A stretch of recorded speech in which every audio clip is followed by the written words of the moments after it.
So I was in the shower, I was cleaning my ass and making all shirts all sparkly, spanky clean. I'm not the funny one, I'm the pretty one. Cock shots. I just checked myself out. Candles, music, wine, and then lube up and get on top. The glory hole's like like Nick Theater. I've imagined your family. Which means your pants had better come off. Mama needs playtime. We're not sluts. We just love love.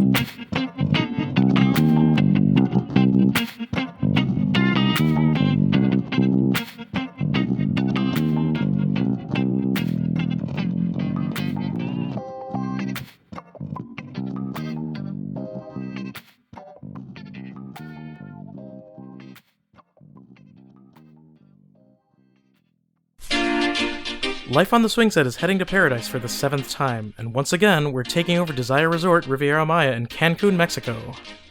With this year's hosts, me, Cooper, Ginger, Dylan, JV and Shara from Ending the Sexual Dark Age, and author, podcaster, and feminist porn filmmaker Tristan Taramino, our takeover allows us to mold the resort in our geeky, sexy, and inclusive image with orgies, classes about pegging, flogging, and fisting, theme nights, a full dungeon night, naked karaoke, mutual masturbation, and massages. From November 3rd through the 10th, 2018, this beautiful, all-inclusive resort will be full of sexy swing setters from every letter in the LGBTQA spectrum. Poly, swingers, nudists, kinksters, doms, subs, and those who are just curious about what a week at a sexy resort offers. We take all the best of the swing set, our values, our experience, our co-hosts, our community, and we bring it all together with the best resort staff on earth to create a queer, kink, and poly-friendly, consent-aware, and sexy as hell experience for everyone who joins us. To come with us on our Swing Set Takes Desire 2018 trip and hear us podcast about our previous trips, head over to ssdesire.com. We'll be there to welcome you home.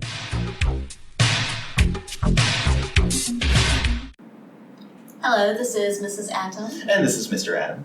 Welcome back to another episode of Bye to Bye. Hello, microphone people.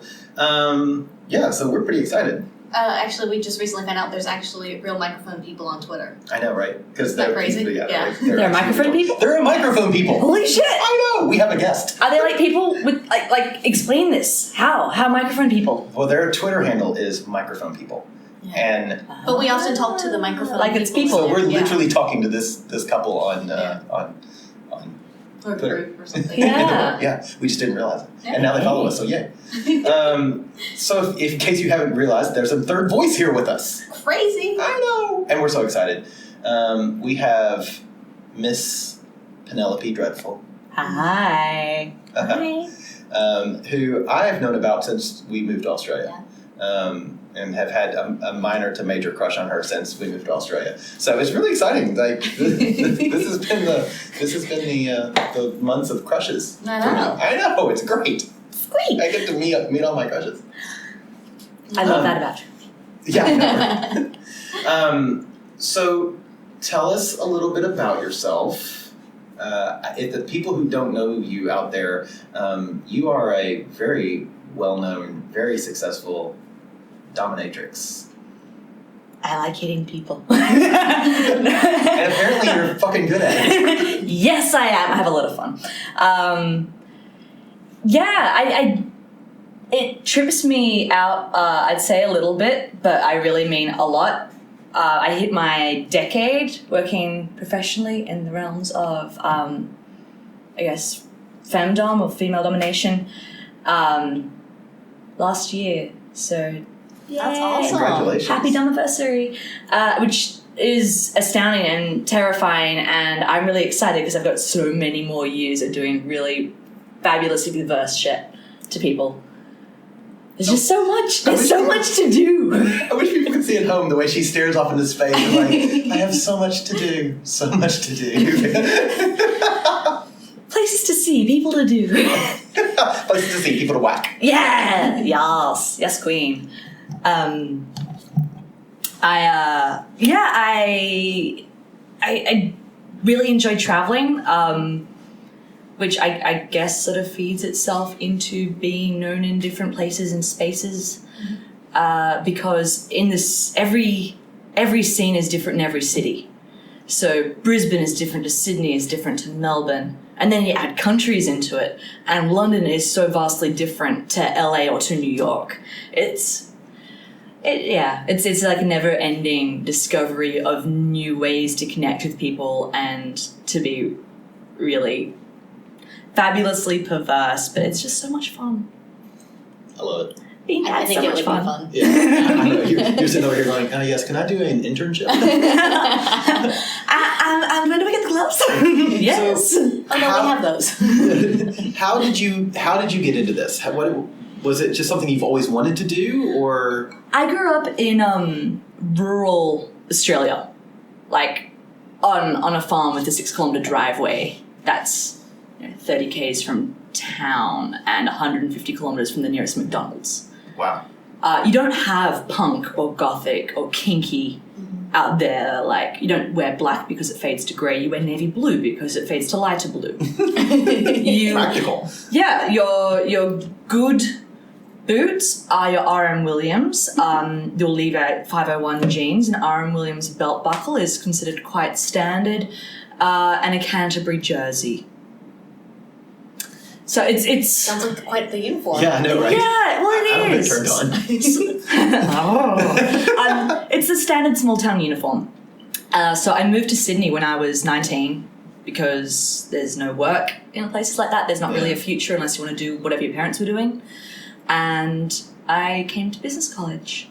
And then I had so much fun because I was finally not in a small town. I was in a big city and I could disappear and do whatever I want. So I did. And whoever. And that was a lot of fun. And one day when I was kicking someone off my pillow because they were breathing on my pillow, and then off my bed because they were cramping my foot space, and then out of my room because I could still hear them breathing and it was annoying me, they called me a psycho kinky bitch.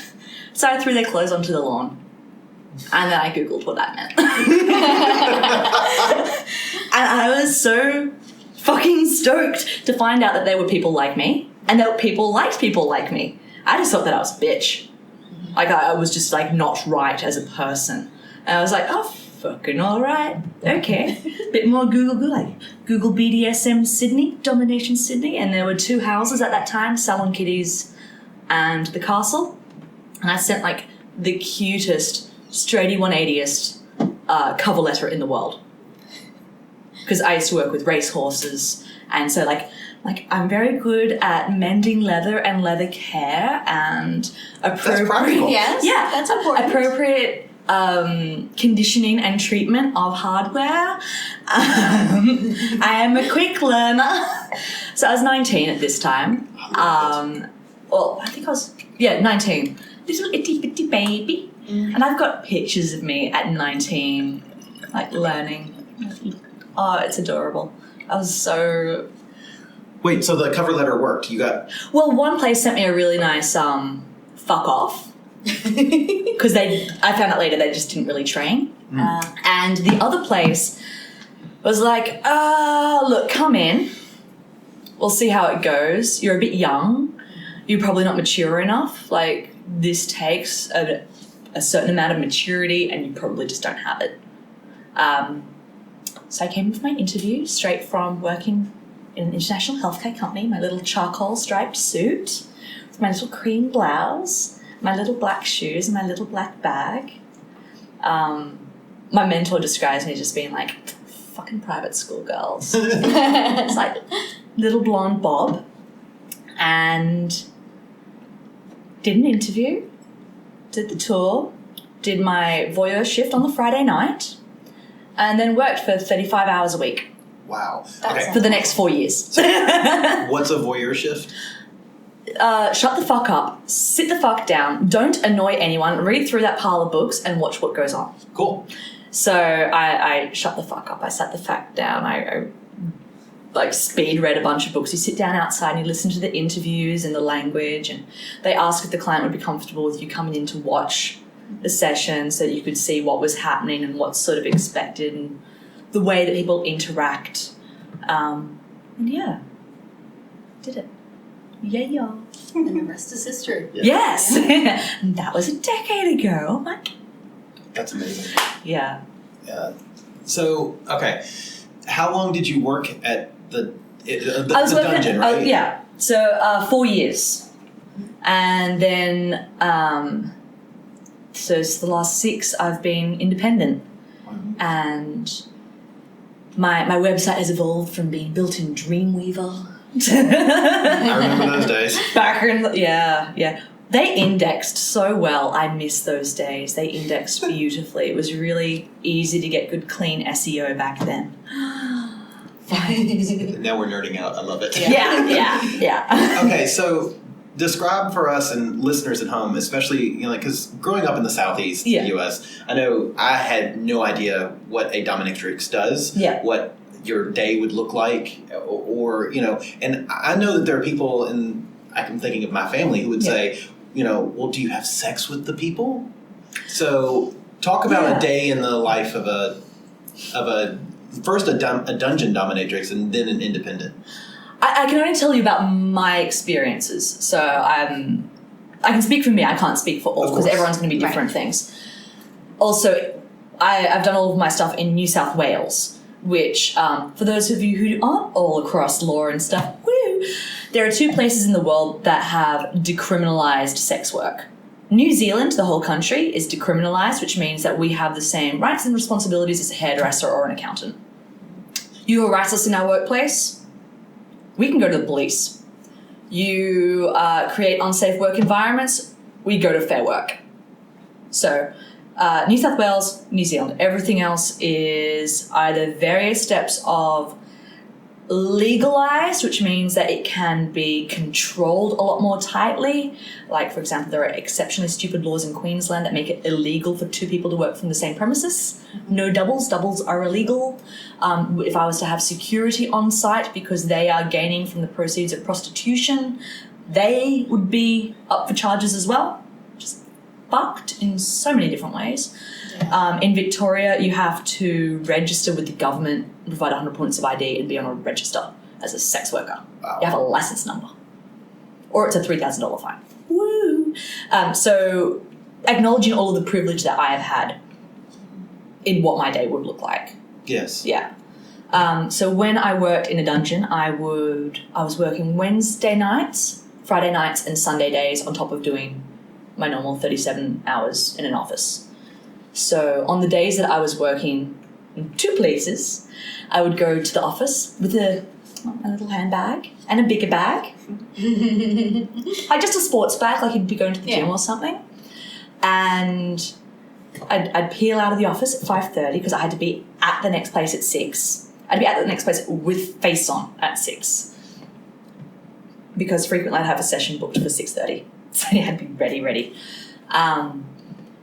And then I'd finish shift at midnight, and what happened during shift could be a flexible number of things. I might have sessions pre-booked. It could be walk-ins. I could be on with some friends or my mentor, in which case, if it wasn't busy, we'd go through different ideas. Like one thing I miss about working in a house is hive mind. Yeah. And be like, okay, so I had this dream the other night where I had sort of a square box, except it was kind of like spider-webbed together. I'm guessing it was probably 2.5 by 2.5. And I had this guy that was like wearing a white shirt and blue jeans, and he had tattoos on, but it was like white shirt so you couldn't really see it. But I had him tied up and sort of suspended it in there, and like it was like a cobweb sort of situation. His feet weren't touching the ground.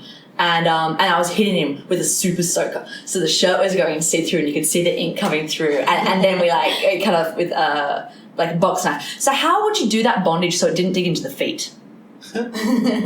So you'd be off the ground, but like it wouldn't be cut. Like I'm trying to think of a way to do the thing without it being like on nerve points or anything like that. You'd still have good access. So I miss that kind of hive mind because you get to talk about the pervy shit that you thought of and then brainstorm how to make it real. And people would be there like, oh, look, would you consider using quick releases or maybe chains would be more appropriate to this? Maybe we just like make a bit of a body cage for here rather than tying him to the thing. So then that should be supported. Yeah, that was fun. So with that, how many people would come in knowing what they wanted, and how many people just came in and said, do what you want? Well, anyone that said do what you want, we'd point at, laugh at, and then be like, okay, give me the money and get out. Oh, that's not what you meant. Okay, so let's have a conversation about what you actually want. Because people, and still to this day, people frequently say, oh, whatever mistress wants. And I'm like... Mistress wants a nap. I'm like, you really shouldn't trust me. Well, you should trust me for a given value of what I find entertaining. But what I find entertaining, you may not find entertaining. I find things like food dye entertaining because you know how long that takes to get out of skin? Yeah. That's kind of evil. Yeah. I still want to like dip dye someone's junk and make it look like Audrey 2 from Little Shop of Horrors. And I want will to use volunteer for that because that's my favorite musical of all time. Yes! But you have to tattoo above it, "Feed me, Seymour." Yes! Yes! Oh yeah, yes. So yeah, I want to do like that, and then like with the false eyelashes and stuff. So it's got the yes, I'm so excited now. Oh my god, that would be awesome! I can see a Halloween costume coming up. Yes. Happiness, happy mistress face. That's great. Yeah. So when people say things like that, it's like, no, you actually have to get better at communicating. One of my favorite questions to ask in an interview process is, tell me how you would like to feel. So, and you said that to me the first time Yeah. we met at Our Secret Spot. Yeah. And that for me was, you'd said that and I was like, oh my God, it was so enlightening. It was one of those light bulb moments came off because I always assumed that, having never been to a dominatrix, that I think I knew it was about me, but I thought it was also about you, and you don't look at it really as a business transaction. And that's really what it is. You're a service provider, and so I should get the service that I want. And when you asked, how do you want me to make you feel? I was like, wow. And it's not just about, I think a lot of the bad for me as well is I always think it's about negativity. It's about pain or about punishment or something like that. Yeah. But it's not always about that. No. A lot of the time people will... When you say, what do you want? People focus on activities. Yes. And concrete things. Bondage. Like, okay, well, this is why I ask how do you want to feel and not what you want to do. Do you want to feel vulnerable in your bondage? Do you want to feel exposed? Do you want to feel cocooned or nurtured or entrapped? Do you want to struggle against it?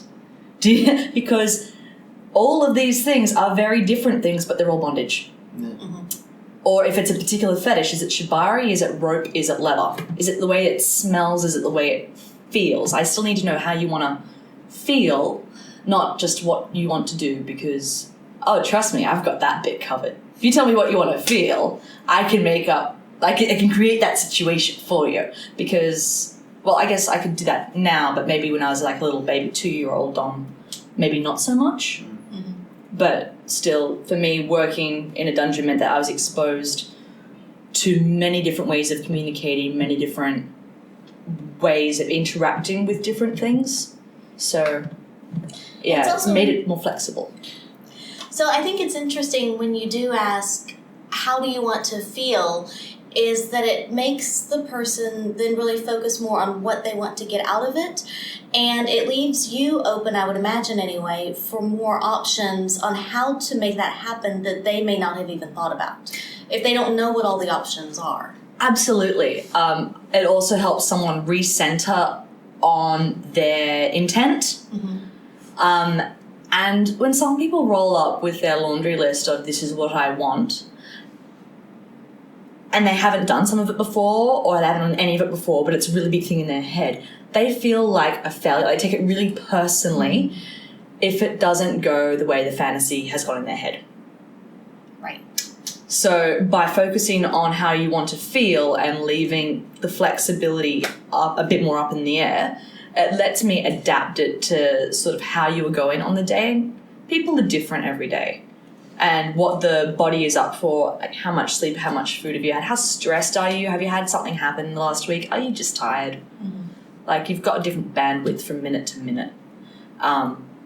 So what you might be able to take 2 weeks ago might not be today's plan, because I'm in a place where I can monitor where the headspace is at, and I'm like, okay, no, we're gonna change direction now. This is doing the bad thing, not the good thing. Let's bend it over this way.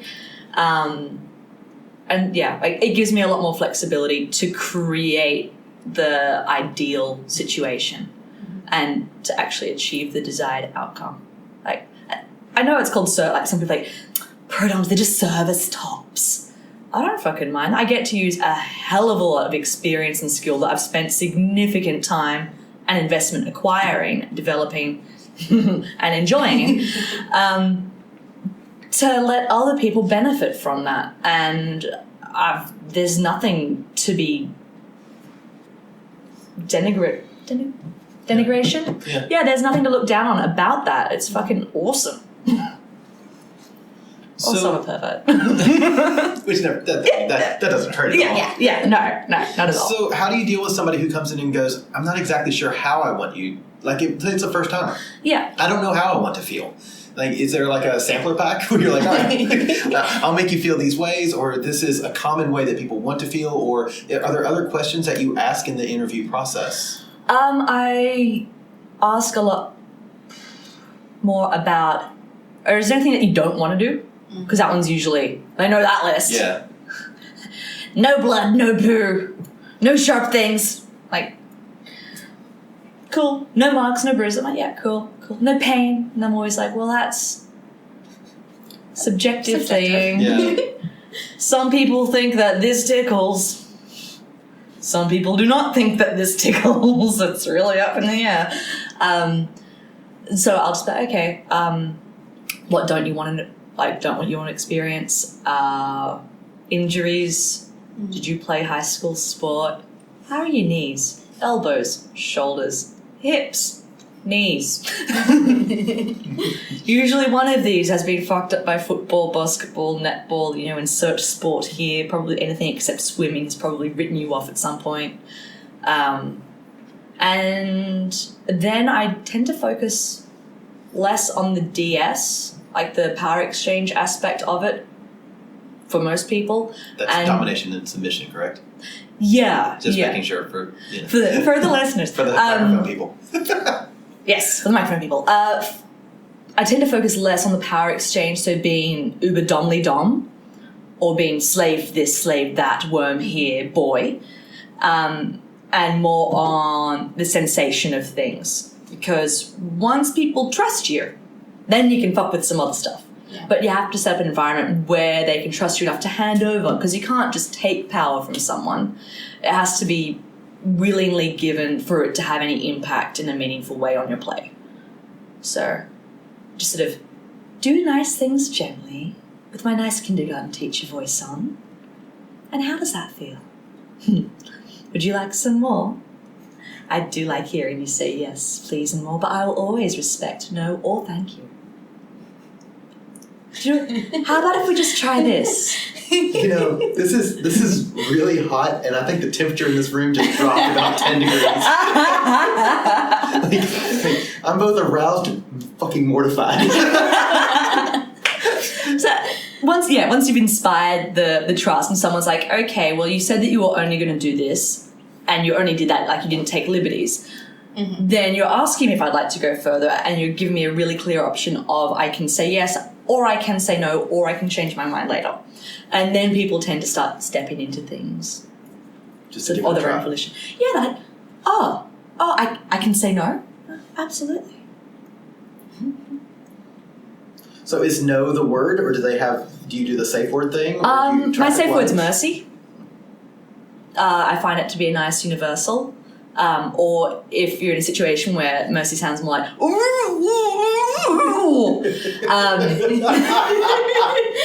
well, I am very good at hearing the dentist style. Call back to Little Shop of Horrors. I'll be a dentist. I'll be a... Bill Murray is such a creep in that movie. I love it. That was Bill Murray. Are you talking about the masochist? Yeah, just stuffing his face. And I brought my own swabs. Or he steals the dental stuff. Yeah. Okay. And Steve Martin's dancing around the room with a drill. Yes, more drill. Anyway, you get into that point and they just say yes. But when they're in a position where it does come out muffled because their mouth is full of something, I might give them like a squeezy, like a stress ball, and they can drop that. Oh, okay. Because usually that's like involuntary reaction, and so you're like, okay, no, and we're out. I like to use mercy and give it the definition of if you just need to communicate with me, because I'd just rather that people communicated. I'd rather that they know that keeping open lines of communication is an important thing, that they just don't have to sit there stoically and shut everything down, because I want them to emote. I want them to sob, to scream, to giggle, to... One of my beautiful little slubs in New Orleans, well, when we're in New Orleans, they're from LA, I gave the safe word cunt. Because she's such a proper girl. Oh, that's great. And she's really polite. And it's very important to her to be a good girl. And she loves being good. But, yeah, it was a bondage scene. I'm like, your safe word's cunt. I'm not stopping until you say cunt, mistress. And it was really hard. She's like, even saying that's almost a hard limit. That's great. Did she say it? Yeah, because I was going to keep tickling her until she did. Tickling is a hard limit for a lot of people. That's a hard limit for me. Yeah. Like, that's one thing that we actually have arguments about. Yeah. Because she'll be like, how can I even touch you? I'm like, I don't know. Like, Because sometimes you're more ticklish than others. Yeah. Palm first. Yeah. Palm first and let the fingers just drape.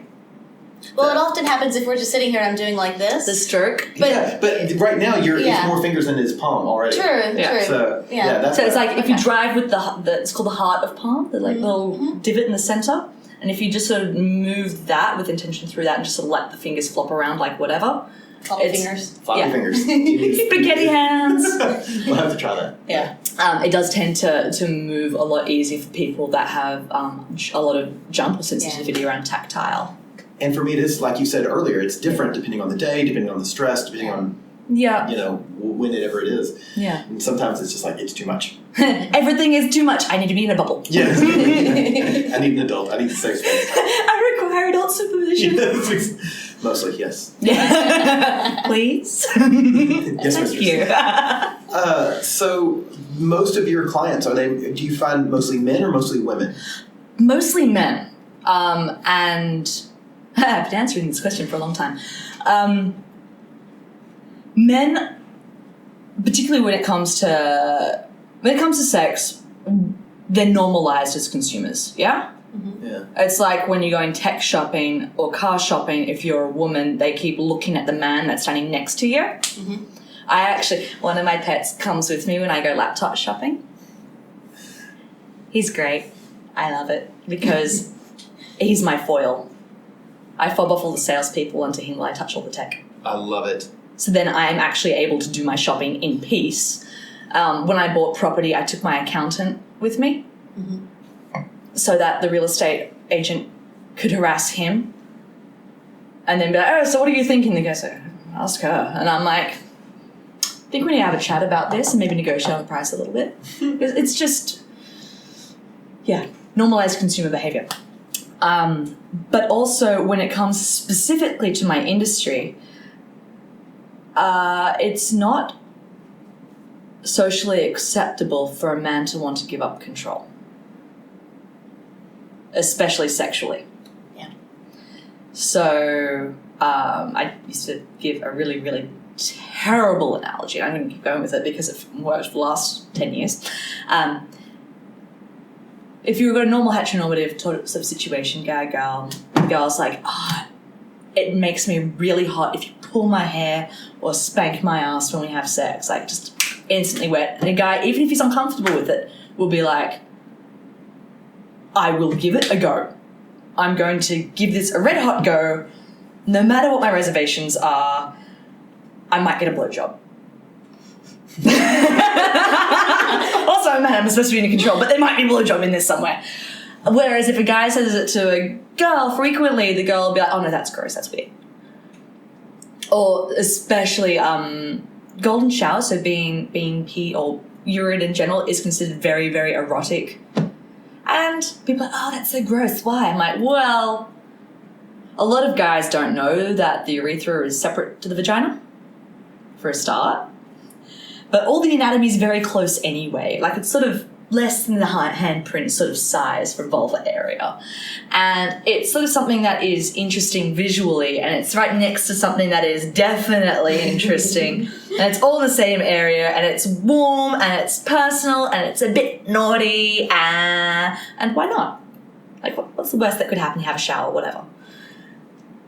That is a request that a lot of guys will ask a girl, or pegging, like anal play on them, and I've had clients get kicked out by their partners, and I've seen them. Wow. Like, it'll be 9 months or a year before, like between visits, and I'll see them and like, how's it all going? They'll tell me, and I'm like, oh, fuck, I'm so sorry. Like, a couple have been doing some mutual play without anal training, like it's toys, butt plugs. He got a strap-on harness, and she kicked him out because being fucked, not just having a butt plug, somehow made him gay. That's interesting. Yeah, it's headspace stuff, and the shame and the socializing of that shame and gender roles around sex is really punishing when you could just be having so much fun. And like, there's heaps of couples out there that instead of like, your jam's not my jam, maybe play with someone else, or let's work our way around that, or like they'll come up with other situations. But like, he felt horrible and shamed, and like he'd done something wrong, but he didn't really understand where that had gone wrong. She must have felt so affronted to come home and like, because he thought it was really cute where he presented it like on the bed, like on the dinner and stuff. She must have just felt so like coming home and just, maybe you're not the right person for me. Like, it's more acceptable for me to be with a woman, but I'd rather be with a guy. Like, I'm guessing that was probably what was going through her head. Interesting. Like, there's a lot of shame and stigma and identity and orientation stuff that goes along with all of this, and you can't unpack it for anyone else. It's all of their own work, and you can't know what's going on inside someone else's head. But that stuff makes it a bit boo. I'm seeing more and more couples though, which is really, really fun. I love it when people play together. Mm-hmm. So what does that look like? A number of things. It can be, well, frequently what I like to do is just come in and like, okay, so what would you like to do today? Because like, whatever we've negotiated, hey, it's still a different day because we probably loved to talk about it yesterday. Today, how are you feeling today? And sometimes it is for a specific thing. Like a little while ago, I had a promotion for 2 hours of anal play for $500, and for me, my pricing is the same for couples or individuals. And so I had this really lovely couple come in, and they were really, really fun. And so we did a bit of work with her, with what she'd like to explore. And so he was standing beside me, learning techniques and engaging with her. And then we did the reverso. So we did it with him, and then she was learning techniques and engaging with him. It was really, really lovely to watch their compassion for each other as well. Yeah, I love that. I love that word. That's like. It's giddy and cute, and you just want to smush their little faces. I love it. And it's good when couples can explore and play together and learn, what is it that the other one wants and how to do it, and it makes it, I think, a lot more intimate to do it together than to just say, I want you to do this to me, but it's a different perspective. Yeah. It's also terrifying when you're inside an established relationship to change or to look at something that would change a dynamic. Yeah. Because you're putting stuff that you've already invested in on the line. And also change is scary. Change is really scary. What happens if they like that more? What happens if we don't have the same thing again? What if? Gonna. I have done some work just coaching with some couples, so not actually seeing them together, but doing some coaching on his behalf. That, okay, well, here are some ways to step someone into something, because if you are a pervert, and I know you're out there, and your partner is not a pervert, and I know you're out there, don't assume that they speak your language, because you've already done all the work on you and had those moments of, oh my God, I am a freak. What happens if Google reads my search history? Or like constantly erasing, like have your browser set up to clear cache every time you close it. Like you've already gone through all of your shit. They haven't. They haven't gone through theirs or how they feel like reacting to something. It might not have crossed their mind before. And so you can't just sort of be like, I'd like to explore this thing and expect them to be on board. Like you've just dropped some pretty big shit on them. So you need to get them used to saying yes to your suggestions. We said it last night at our Swinging 101 class. We've said this on the podcast before. It's like when you've thought about something for a long time and you've thought about something maybe for 6 months, you've given yourself 6 months to unpack it. Give your partner that same time, at least a little bit of time to unpack it as well. Yeah. Don't expect that when you tell them something, they're hearing it for the first time and you've been thinking about it for a long time. Yeah. That's not an equal balance right there. Yeah, not at all. So yeah, one of the things I do, I'm like, okay, just get them used to saying yes to your suggestions to start with. That aren't even kinky. Like just, if you are helping around the house, stop helping around the house and just pick up shit and do it because you live there. Be a flatmate, be a partner and a peer, not a... So if you'd like more time to do some cool shit, maybe free up some time. Do they do the groceries instead of you? Okay, cool. Take that chore and now order Coles online delivery or Woolworths or whatever. Get it delivered to your door. Get it delivered on a day when you're there first and then put it away before they get home. Now you've got another 2 hours. Because you have to go to the supermarket, get all the stuff, and then come home and then unpack. They've got time. So laundry? Who does it? Who does the towels? Who does, like, the shared stuff? Either you start doing it, or you start getting in their business wardrobe and your business wardrobe and dropping it off to the dry cleaners on the Friday and picking up on the Monday. Like, work it out, but free up some time. And then just keep, like, making little suggestions and getting used to saying yes to you. And getting used to whatever suggestion you're coming up with being something that is reasonable and good for them. Then, after a while of them being, like, getting used to saying yes, you've created a good habit, now you may start suggesting other things. Honey, I know that you've had a really long week. And most of my examples are femdom based because, hey, that's my life. And then you've had a really long week. I'm going to order takeout. Would you prefer, and give like an option of 3 cuisines or your 3 favorite restaurants if they've got ones that you know about? Or, and options of 3 is usually good because more than that is overwhelming. Mm-hmm. Would you like a bath, a glass of wine, or some tea when you get home? Let me know when you've left the office and I'll make sure it's ready for you. I know that you've got this on the weekend. Is there something like, I'm going to be proactive. I'm going to do that. Is there something that I can pick up for you while I'm there? I know that you've had a really long time. Oh, how is work spot? Would you like a foot massage?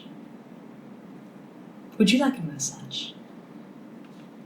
It makes... I really I enjoy that we get to spend more and more time together. I've actually been having this little dream lately. It makes me really nervous to share this with you, but it's also really erotic, so I'd love to share it with you. I had this dream about you sort of being totally in control of whether or when I can have access to myself or orgasms. And it sounds really selfish when I say the word orgasms, but mostly it's like I really enjoy being devoted to you. And chastity is fun. It's something that I've been thinking about, but just to play with. Like, would that be something that you're interested in? Like, it could just be something fun to play with. And like just seeding things in gently, because you're creating a situation where they can actually trust you, as opposed to sort of assuming that they do. And you're constantly reinforcing that you value the relationship that you have more than your own desires. So it's something that you're doing together, not something that you have done apart and then just brought to the table and dropped on it. It's an interesting way to. I think it's great advice. Yeah, to move into it. Yeah. It's some people are like, that's like really manipulative. Because I'm like, it's behavioral coaching. I'm like, yeah, but do you want to like slap someone across the face cold with something, or do you want to actually nurture the relationship?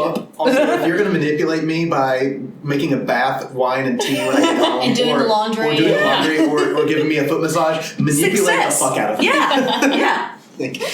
I'm ready for that manipulation. That sounds great. Yeah. And it's not going to be the same for everyone, but like, work out what someone's like doing, and then work out how you can be helpful, and it's usually pretty fucking easy. Yeah, that's true. So, okay, let's move on into some other stories. We've had the privilege of hearing a few of your stories. Has there ever been anything that has shocked you that somebody has either asked for specifically, or how they wanted to feel? Like, I want to feel, I don't know, happily humiliated while dressed as a sandwich? That sounds like so much fun. Butter my bread. My buns are seeded. I bet they are. Oh, the secret's out. I was going to say they've been seated.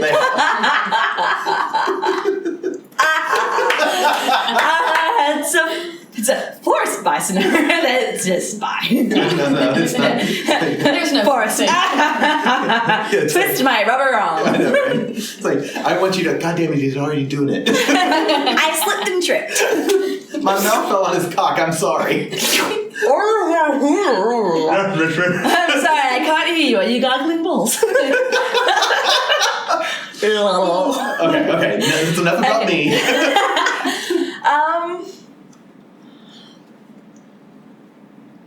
Yes, I'm just sort of shocked. Or surprised. Is that a way of looking at it? Appalled. Yeah. The guy that wanted to bring in like a real life model-ish, like a replica style 2-year-old, or like a doll of a 2-year-old. Oh. That was an appalled moment. I'm like, and no, that's a hard limit for me. Yeah. You do you, but I can't do. I am no. Isn't that a legal issue as well? I guess not if it's a doll. Oh, that's weird. Okay. I just can't. I was just in the great big bucket of cannot do. Also, like, a really fun one was back in the day at the dungeon, you had to switch. It's compulsory. I got out of a lot of things by having really, really strict limits. Also, I am, in fact, a terrible sub. Not that I'm bratty, it's just that I won't engage and I can do most things better than the person trying to do them to me, and I will tell them so in no uncertain terms. That sounds like a brat. Mm-hmm. Well, it wasn't like... Sorry. We have snickering from the corner. We have snickering guests in the corner. And I also like Angela here. Mm-hmm. Well, it's not like I can do anything. That is so me. Is that even my bro? Yeah, that is. Right. Yeah, it wasn't more like anything you can do, I can do better. It was more like, you hit me downwards. Do you even know how to hit without leaving marks? Let me give you an object lesson. Yeah. So mostly what I did was role play, and no one was allowed to touch me up or tie me because I'd just berate them for the rest of the time. Yeah. Like an angry geography teacher when someone's forgotten her homework. Which is someone's fantasy, but it wasn't theirs. And I got asked, and I was like 20 years old at this point, and still a little bubby, and I was asked to be a schoolgirl for this role play. So I washed my makeup off, and I took my hair down, and I braided it, and I put a proper school uniform on, because we had some on hand. And I went up to the room with attitude, and they're like, it's too real.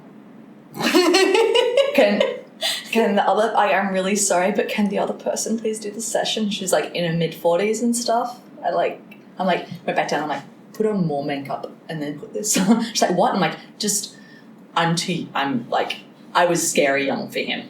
It was it wasn't fantasy, it was too real. That's The schoolgirl was too real. I'm like, you need a sluttier outfit with bigger lashes because it needs to be fantasy schoolgirl, not real schoolgirl. So that was a fun one. I want manga school. Yes, I want hentai school. Yeah. It was like a spanking scene or something, and I was just like, you don't really want me in this room. Because I'll tell you how you're doing it wrong in detail. Thank fuck I'm not 20 anymore, hey? Now I give better, more moderated, won't destroy your ego while trying to give you the better instructions. Before I was just like, no, fuck you for thinking that paying for something that gets you skills instantly. No. So you mentioned that you're not a good sub. Yeah. And earlier you had mentioned that you really like it when people emote and give reactions during a session. Yeah. When you were sub, did you do that, or were you just kind of a bit more closed off? Or did you just berate them the entire time? Yeah. 90% berating. I wouldn't do any of the things that they wanted to do to me. I bruise very easy. Like, if you look at me hard, I bruise. It's just life. And so when people wanted to do spanking or discipline or I'm flexible. I used to be gymnast. You want to tie me up, I will get out of it and then I'll probably kick you in the face. Like, it won't even be competitive. My brain will just snap and I will have a go at you. So I am really not very good sub material, and I to be fair, it's probably not something that's good for me either. I can appreciate that. Yeah, like when people want to play wrestle, I can't do play. You're going to end up thrown, or someone's going to end up in hospital. Like, it's just, I do not play well like that. Don't wrestle with Penny.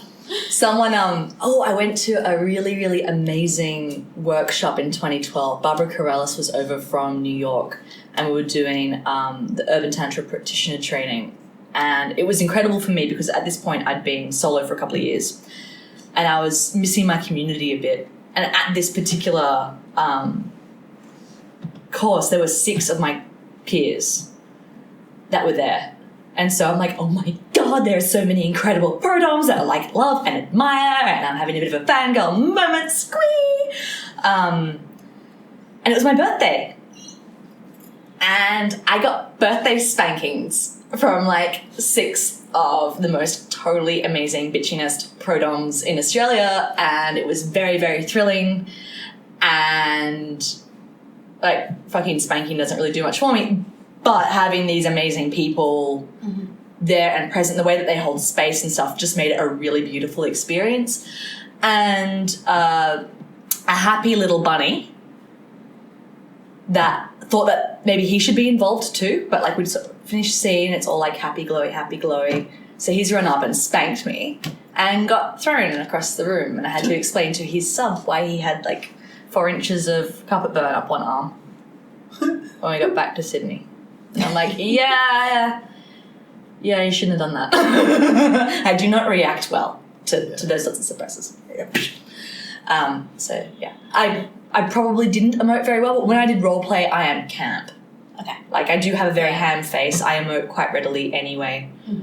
But it's probably more of a state of being comfortable in my surroundings, and I didn't trust anyone that thought that handing over $400 somehow gave them bondage skills.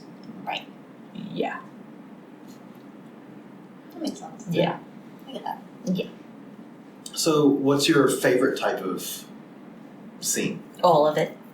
I'm a hussy. I love the faces that people make when they're trying something or they're doing something they didn't think that they could do. Pushing boundaries a little bit. Oh, just when they're in that space in their head where they're like, is this even really real? Some people might know what subspace feels like.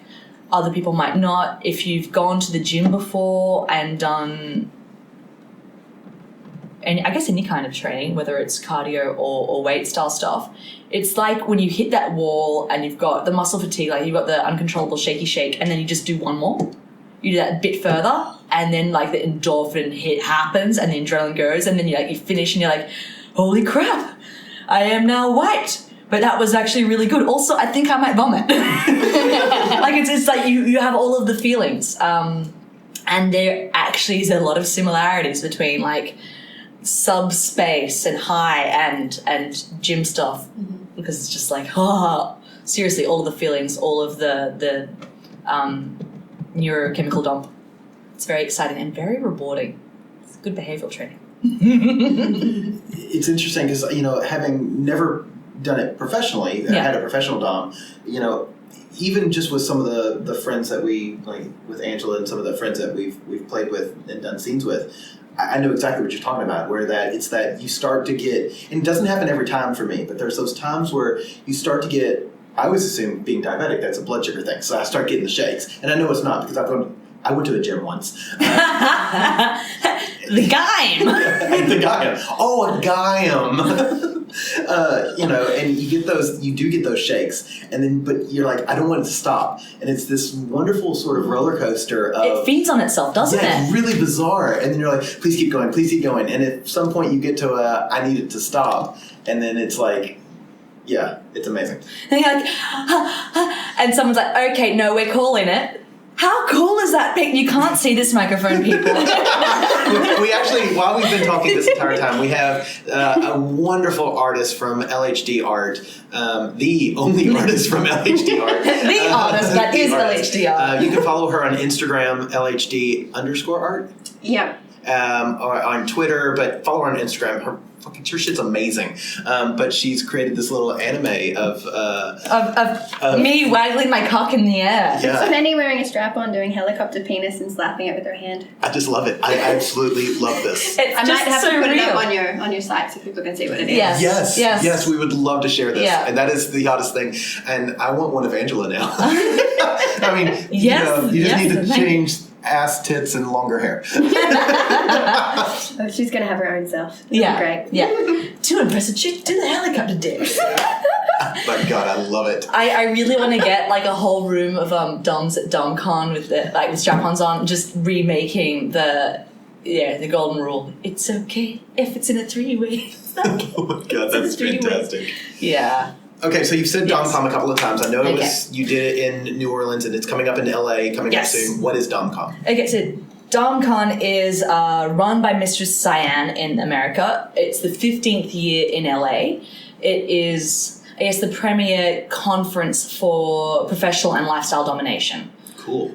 So there's a couple of industry-only days where we talk about important stuff, like for microphone people, if you're not familiar with SESTA and FOSTA, get familiar with it because it impacts civilians in numerous highly exploitative ways.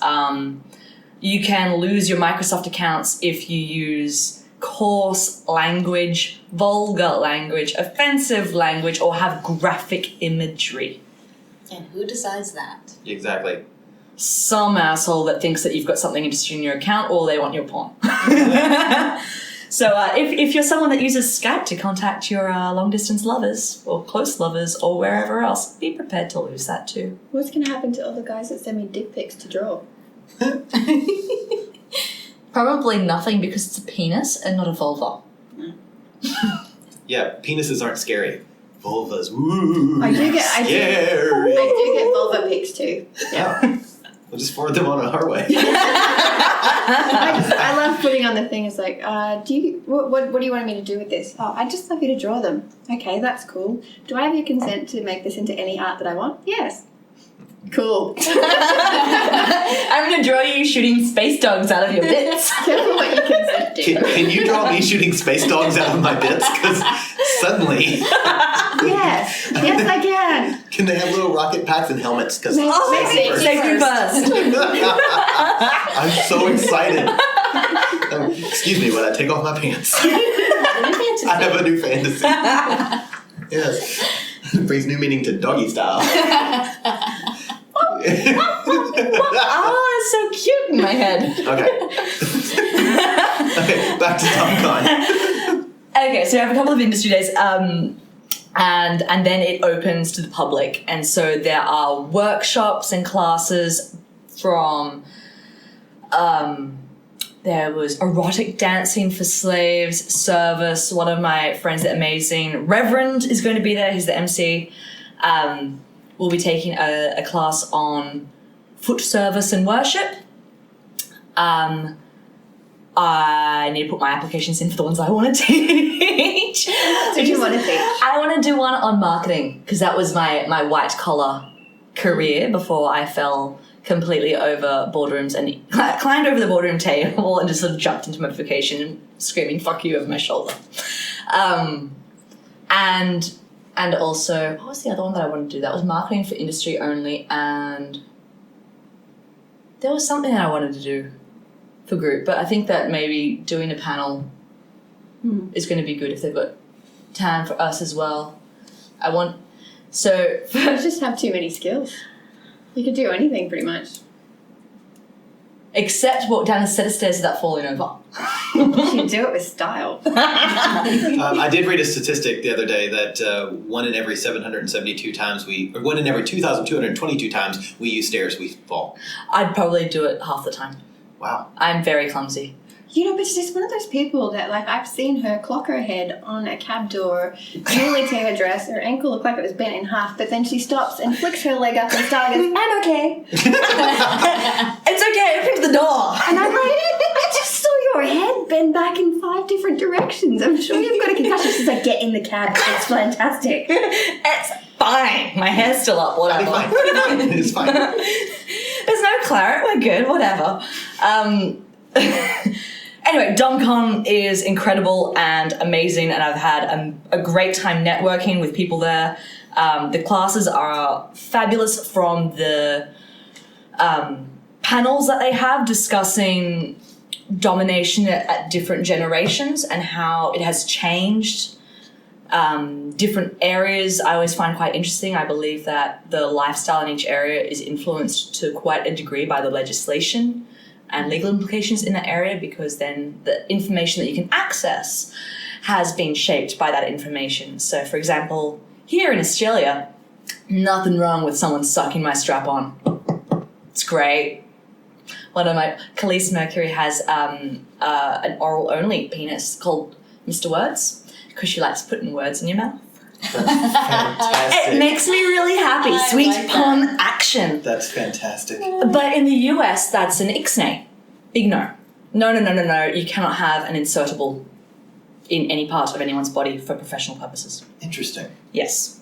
I may supervise someone inserting it in themselves, which in my head turns into like having like a low bench and having someone do like weighted squats. Because that would entertain me. Yeah. But mouth soaping is more of a thing, which still has like the drool factor and the insertion and the sort of gag reflex stimulation and that personal, like you're right up in someone's face while you're soaping them. But I feel like that's a workaround for, and it might be that it's a completely different erotic experience. So if you've got feedback, please drop us a line. I want to know. I didn't know that was a thing. Yeah, it's a thing. Okay. Now you know. Sorry, Leah. Our artist is King Free since '93. Since I was 13. Yes. Yeah. Cool. But yeah, DomCon's wicked good fun. Always in the US? Always in the US. I might have different information on that shortly. Ooh, stay tuned. Yeah, That's yeah. exciting. So I was mistress of ceremonies at the New Orleans conference last year and that was amazing. dragged Leah along as my support person because New Orleans, welcome to Aussies. I have massive social anxiety people that know me don't know that. I do get very, very anxious about large-scale social situations or even small-scale social situations or leaving my house in general. Yeah, I don't think anyone would think that you're the introvert and I'm the extrovert. I know. Yeah. I just talk a lot to mask it. I'm doing a good job, right? Tell me that I'm doing a good job. You're doing Yes, great. you're doing a great job. The microphone people love you. Excellent. Tell me that I'm okay. And that was interesting. I swore like 6 times in 30 seconds. It was great. You are Australian, though. I mean, so that was like... I don't know, it's to a room full of Americans. I can just see you walking up at the beginning and going, "G'day, cunts." It was so not close. far off that. It was not far off that. And the best part was like when we were talking to one of the Americans and he's like, I swear too. He's like, what was it? Oh, goddamn. Goddamn. And we're like, Oh. point, laugh. We say to small children. I'm trying not to swear. That's like saying shit instead of fuck. Like, calm down, buddy. Very cute. She actually did fantastically as mistress of ceremonies. Wonderful. First around, did the thing? Yep. Different costume every 5 minutes. Yep. And did it in about 5 minutes. It was great. Yep. There's nothing like a Wonder Woman change. And Silk Spectre. Yep. Oh, the Silk Spectre was good. There was glitter everywhere. Silk Spectre, was it latex? Yes. Outfit, amazing. Glorious. I think that was donated by Phoenix Latex, who's one of my friends in the US who believes that I wear too much black. Fair enough. You're not wearing black now. No. It's almost black. Yeah. Navy blue. Navy blue. For the microphone people, it's blue. Well, if we're going back in the podcast, it's so that when the sun bleaches it, it becomes light blue. Yes, So yes. we were listening. I could be wearing anything. She is or wearing, nothing. She is wearing anything. It's like it's really Anything weird. and nothing at the same time. It's really weird to see a mistress in a like a medieval knight's outfit, but nothing on. This is the That is my next cartoon. Yeah. This is in fact Schrodinger's outfit. It is both there and not there. It's great. Can we make Schrodinger's podcast? Schrodinger's panties on the cartoon? Are they there or not there? We don't know until we check. That's pretty much how your panties are all the time. This is true. No one ever knows whether you're actually wearing them or not. And I can never tell whether they're actually pants or panties. This is true. Yep. Yeah. And the conference coming up in May, which is the 9th to the 13th, I am a guest of honor. So Badass. Yeah, I'm on stage, but I don't have to talk with a microphone. So that Americans are safe from my words. G'day, cunts. Can I say cunts? Fuck, I said fuck. Cunts. That's what happened. That was it. I was like, thank you so much for having me. It's just really amazing to see. It's really fucking amazing. Oh shit. Did I fucking swear? Oh shit.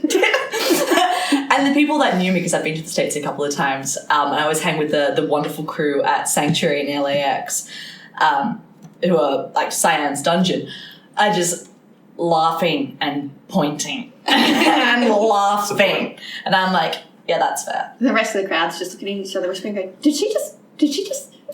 And I'm like, yeah, she said cunt. Shit! Motherfucker! It was great. The rest of it went off more or less without a hitch. Although I did get told to put a robe on several times because you're not meant to run around the hotel with bits out, and my denim shorts are short. There were some bits out. No, there were no bits out, but like my butt's got curve. Yes. Curve.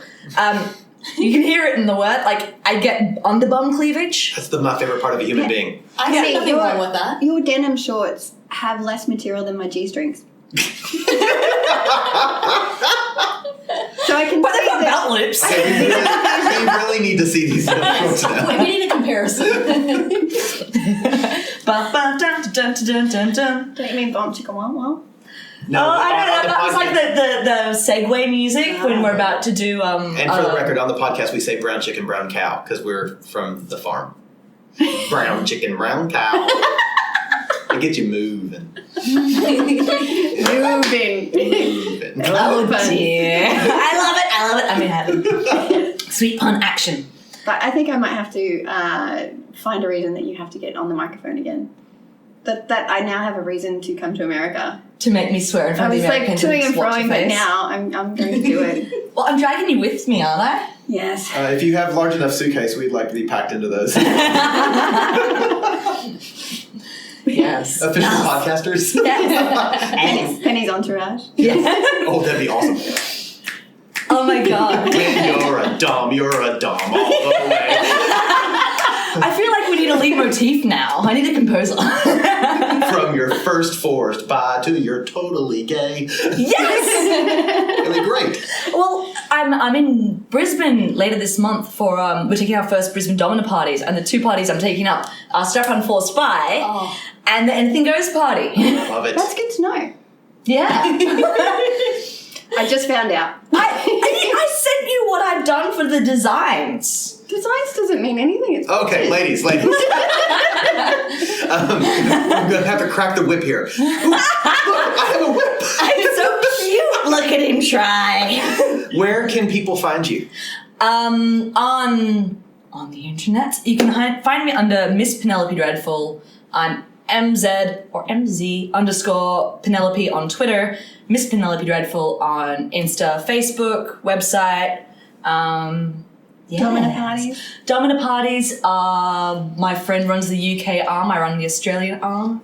And what are those? They are femdom-centered small group parties that run for about 3 hours. And there's a maximum of 3 subs per dom. And it's very focused on play in a group situation. So it's good for people that have played a bit before but haven't maybe played across the breadth that they might like to try. But maybe they want to see a professional, but they don't want to have to commit to finding one that isn't quite the right fit. So usually go and book an hour session. This is a way to play with several different people over the course of a period of time. But also see how other people play and what they're into. Because like when we have the forced buy parties, 2 will be like, yes, I am in. 1 or 2 will be like, oh, just the strap on for me, thanks. And the others will be like, yeah, I don't know, mate, we'll see how I go. Almost universally by the end of the party, everyone has sucked a dick. And more, but like everyone has done this. Like even the ones that were like, oh, nah, not for me. They're like, actually, that kind of, like, they seem to be having fun.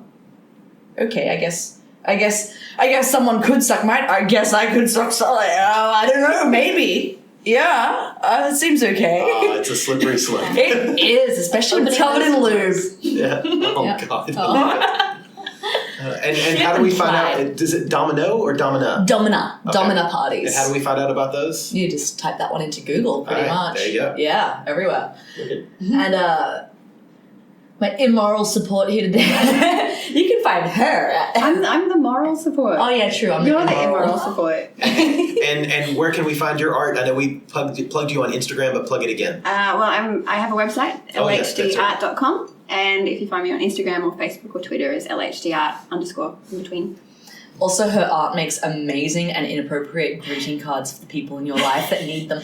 You'll find lots of pictures of Penny's ass. Yes. Yeah. It's about the only thing that stays still. We need to commission you to do Christmas cards next year because we've got one with the sub in a humbler and a little hat on. It's adorable. Yeah, no, it was really traumatizing because they said if he didn't stay still for me to draw him, that the stiletto was going up his ass.